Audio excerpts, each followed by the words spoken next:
Kalau panjenengan saged ngelampahi sholat isya sekaligus tholabul ilmi, mudah-mudahan apa yang kalau panjenengan perbuat saking dalem sampai teng panggonan mangke mangsul melit dalem Allah mendadak sebagai amalan sing sae. Besok di akhirat mendapatkan balasan surganya. Sholawat serta salam mudah-mudahan tetap tercurahkan kepada junjungan kita Nabi besar Muhammad sallallahu alaihi wasallam. Lewat risalahnya kalau panjenengan memperbanyak silaturahmi, memperbanyak tholabul ilmi, memperbanyak sunnah-sunnah beliau, itulah perantara kalau panjenengan mendapatkan syafaat dari Nabiullah Muhammad sallallahu alaihi wasallam. Ibu bapak, mari kajian pada malam hari ini kita buka dengan bacaan basmalah. Bismillahirrahmanirrahim. Menurut jadwal disampaikan oleh Bapak Yulianto Cahyo Laksono, tapi beliau istrinya sakit. Minta doa kepada panjenengan mudah-mudahan segera sembuh. Sakitnya panas resik sehingga tidak dapat hadir di tengah-tengah kalau panjenengan.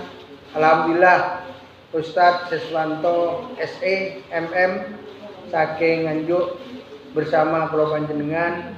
Monggo kita tunggu tausiahnya sampai nanti jam 8 Ustadz. Ada waktu 35 menit. Ada pertanyaan? Iya, ada pertanyaan nanti setelah jam 8. Monggo Ustadz. Terima kasih Bapak Kiai Misturan Adipati. Beliau ini adalah teman dari tahun 2000-an. Saya kenal beliau dari perjuangan.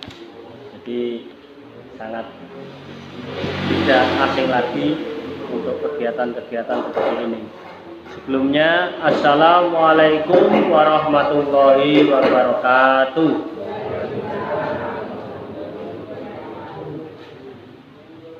Alhamdulillahilladzi nazzalal kitaba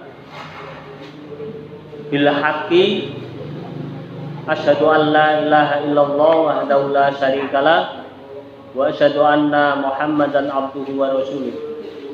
Jamaah salat Isya Masjid Al-Furqon yang berbahagia, pada hari ini hari Rabu tanggal 24 insya Allah kita sehat di daerah sini. Semoga apa yang terjadi wabah COVID-19 pada bulan April, yaitu akan melaksanakan ibadah puasa, bisa sehat semua dan bisa normal. Amin. Amin ya rabbal alamin. Pertama, kita memanjatkan puji syukur kehadirat Allah Subhanahu wa taala, memperbanyak mengucapkan alhamdulillahirabbil alamin, karena Allah itu telah memberikan kepada kita titipan berupa roh atau nyawa. Nanti kalau sudah hidup dititipi harta benda sesuai dengan apa yang dia lakukan, profesi apa yang dia lakukan, akan mendapatkan rezeki. Kemudian yang kedua, titipan atau amanah istri. Kalau sudah mempunyai istri, dijaga dengan baik, jangan sampai hilang atau diambil orang. Sekarang ini banyak sekali masa Covid ini. Kemudian juga amanah titipan anak yang soleh, solehah, yang telah diberikan oleh Allah, itu merupakan amanah. Atau amanah-amanah yang lain yang mungkin itu diberikan oleh kita dari manusia, yaitu pekerjaan, ya, kepercayaan dan sebagainya. Salawat salam semoga tetap tercurahkan kepada Nabi Muhammad Sallallahu Alaihi Wasallam. Jamaah sholat Isya Masjid Al-Furqan yang berbahagia, bapak-bapak, ibu-ibu, dan juga adik-adik yang berbahagia. Pada hari ini akan saya sampaikan ringan-ringan saja, yaitu bertetangga yang ideal. Yang ideal itu bagaimana bertetangga. Seringkali malaikat Jibril itu berwasiat kepada Rasulullah hal yang terpenting, yaitu tentang tetangga. Karena tetangga ini adalah bukan saudara, bukan sanak dulur, tetapi orang lain, tetapi dekat dengan kita, melebihi sanak saudara atau dulur kita atau keluarga kita, hampir saja. Dan itu sudah terbukti. Kadang satu rumah bertetangga sama saudara malah kalah dengan tetangganya yang bukan saudara. Dan itu terjadi di berbagai daerah atau berbagai negara, bukan saja Indonesia. Kita harus berwawasan luas. Tetangga itu ada di sekitar kita yang mungkin suatu ketika membutuhkan kita atau kita membutuhkan dia. Maka Rasulullah sering kali diberitahu oleh malaikat Jibril bahwa hal semacam itu sangat penting sekali dan besar sekali bagi kita semua. Maka jamaah yang ada di sini, jamaah Masjid Al-Furqan yang berbahagia, karena itu kita harus memiliki jiwa yang besar dan sabar menghadapi diri kita sendiri, terutama jangan sampai emosi di hadapan tetangga. Itu jadi suatu momok bagi kita bahwa kita bisa dicap. Ya, dicap itu tidak baik. Dan ini harus memang membutuhkan kesabaran diri sendiri. Terutama jangan sampai kita padu dengan tetangga atau tetangga kita pas waktu itu saudara kita. Kelet gedek padu, guru-guru anak. Ya wis bar. Wis gak dulur-duluran ya, banyak sekali. Ini perlu kita bahas sekarang ini agar ini hal yang mungkin ringan tapi penting. Bisa saja kita tidak masuk surga karena tetangga.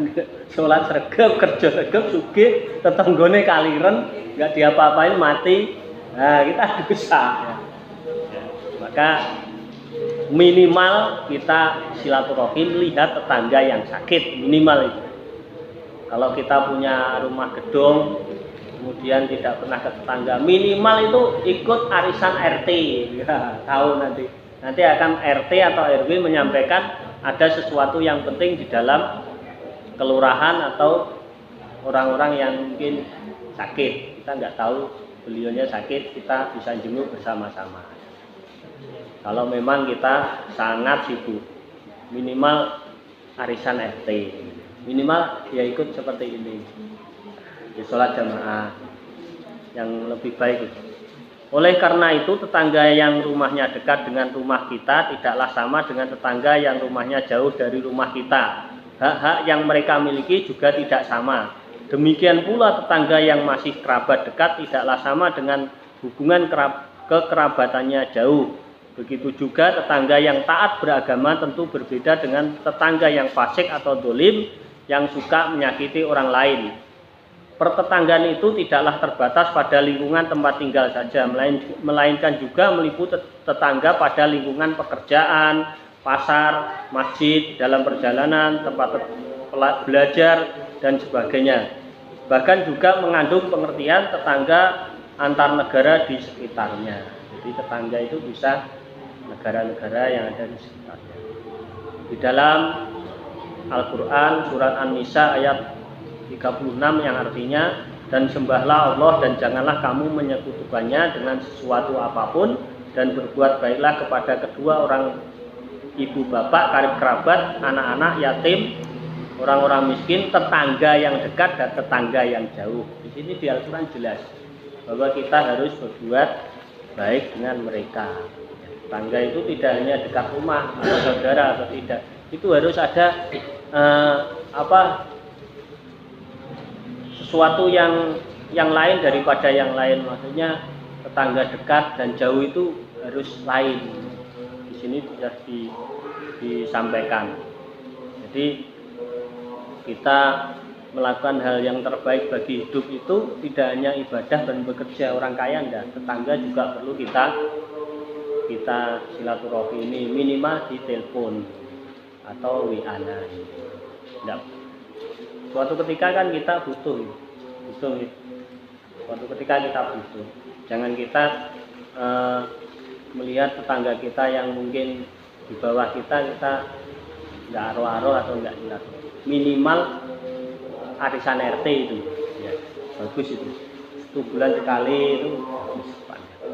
Kemudian hadis riwayat muttafaqun alaih, dan barang siapa yang beriman kepada Allah dan hari akhir maka hendaklah ia memuliakan tetangganya. Jadi memuliakan tetangganya tidak mengganggu tetangga, suara-suara mungkin suara bising, atau jangan sampai kita jangan sampai padu di dekatnya tetangga itu, atau di rumah banter-banteran tetangga grisenen itu jangan. Minimal sabar. Ya namanya masalah itu pasti ada, tapi jangan sampai tetangga itu menjadi sebuah bisa terganggu. Tetangga itu jangan sampai terganggu kehidupannya. Jangan sampai juga kalau kita beli sesuatu terus sering pinjam, itu jangan. Itu juga mengganggu juga. Tidak hanya suara, tapi kesibukan mungkin kita tidak tahu, dan pas waktu ke rumah tetangga pas ojo waktu padu ya. Pas waduh, kemudian kita grisene ke rumahnya, kemudian apa yang terjadi ya tidak baik juga. Maka kita harus mempunyai pengertian yang tinggi. Memang kalau rumah tangga dengan tetangga itu berat sekali menghadapi, karena taruhannya adalah bisa surga dan neraka ya, tetangga itu. Jadi hak-hak tetangga harus kita mungkin semampu kita untuk menghindari hal-hal yang membuat tetangga itu tidak nyaman gitu.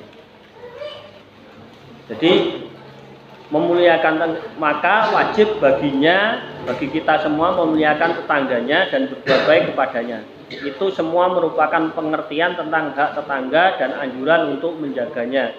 Sementara itu Syekh Abu Muhammad bin Abi Jumroh berpendapat bahwa menjaga tetangga merupakan bagian dari kesempurnaan iman. Jadi kalau iman kita ingin sempurna, salah satunya menjaga hak-hak tetangga. Jangan sampai kita mengganggu atau tidak respect kepada tetangga gitu ya.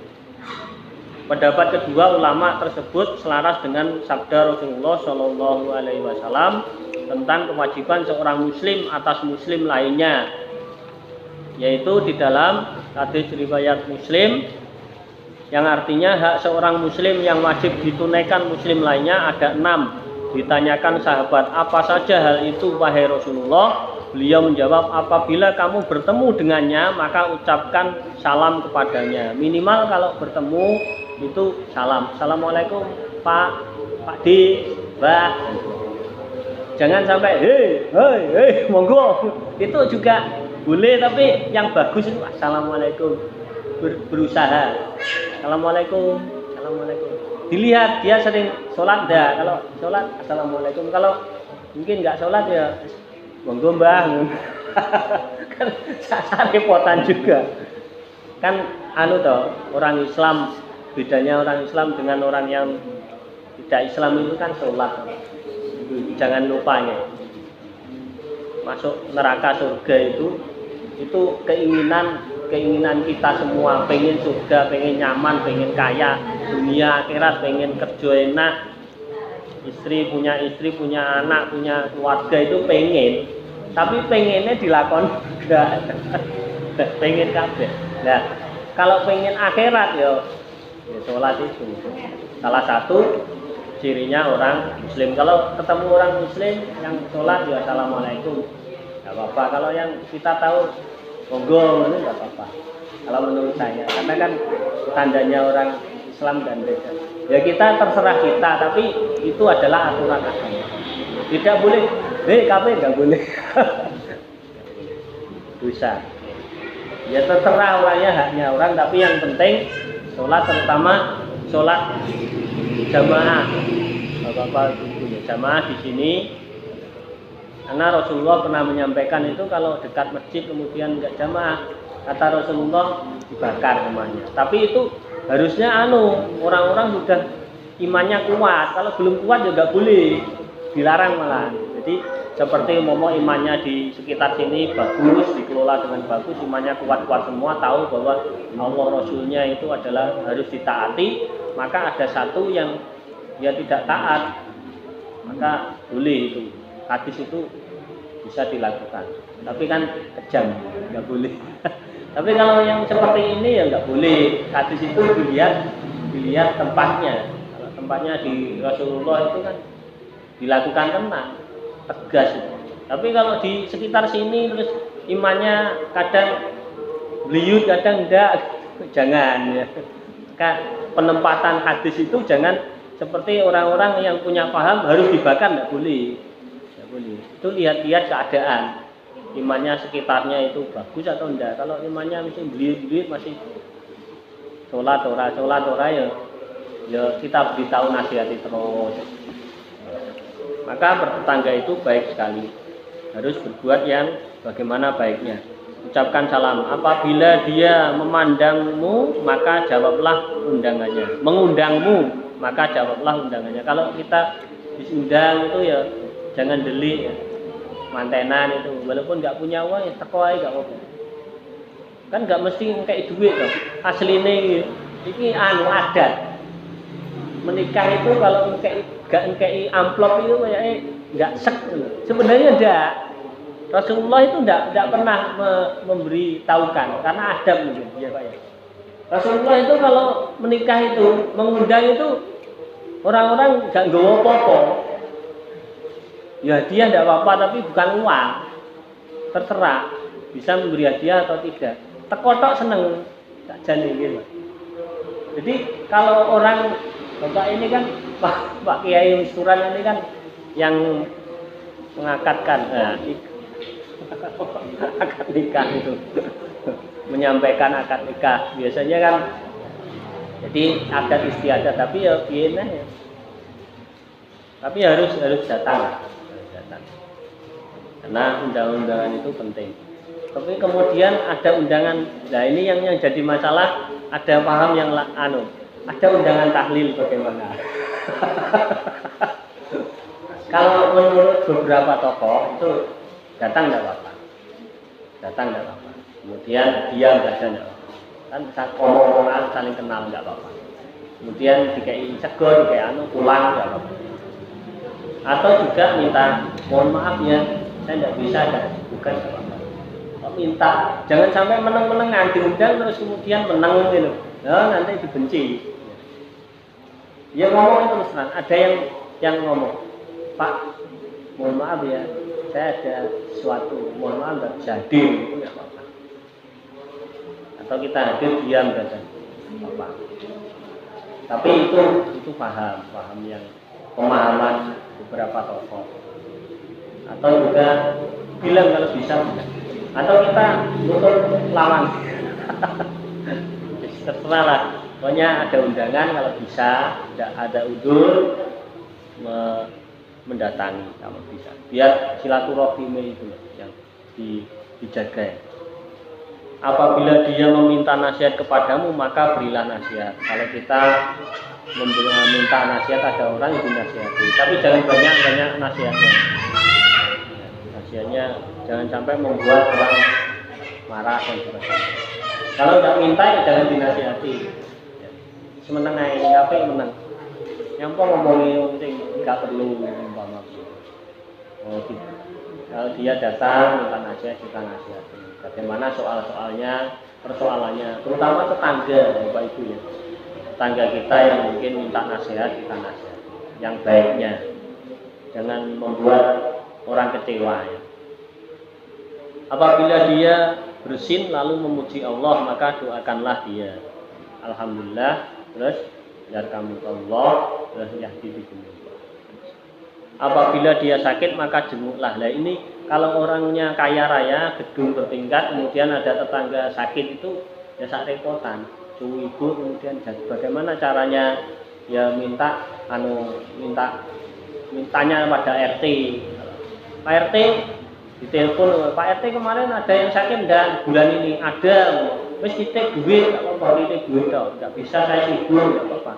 Duit itu merupakan kita silaturahim, menjenguk dengan uang, tidak apa-apa. Tapi kalau sibuk, kalau nggak sibuk ya suatu ketika ya menjenguk. Dan apabila dia mati maka iringlah jenazahnya sampai ke kuburan.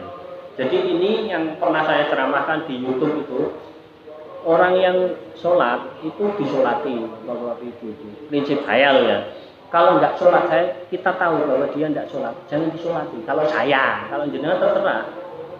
Kalau dia nggak sholat, saya nggak sholat. Dia.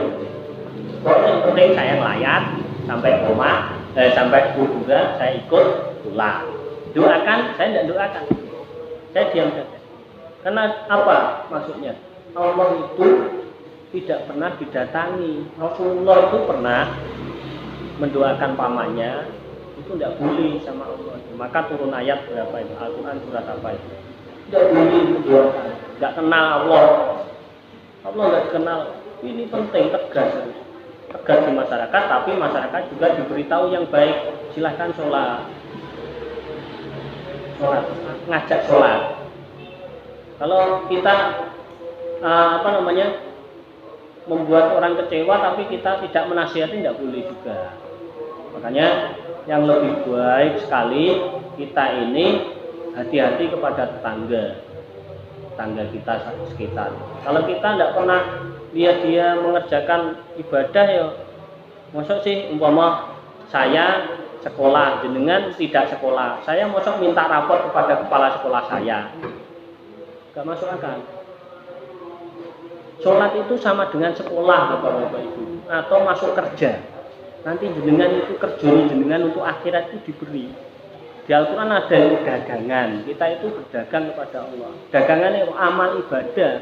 Makanya kuncinya kalau pengen jenengan itu nggak masuk neraka, dari bangun tidur ini atau ibadah. Jadi dari bangun tidur sampai tidur kembali itu niatkan ibadah. Ya Allah, saya ibadah melaksanakan aktivitas hari ini. Sampai sore meninggal, jenengan pas gak sholat meninggal, ibadah jenengan udah. Makanya kalau ingin surga itu Bapak, yang mungkin ini perlu saya sampaikan. Ini kenapa? Karena niat ibadah ini adalah hal yang terpenting bagi kita. Ya, ibadah itu ibadah yang umum maksudnya.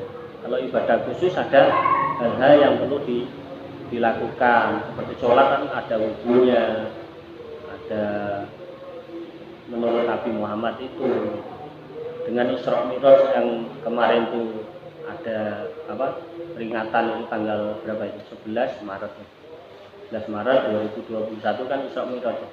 Nah itu kan salah satu momentum Allah itu disembah carane piye.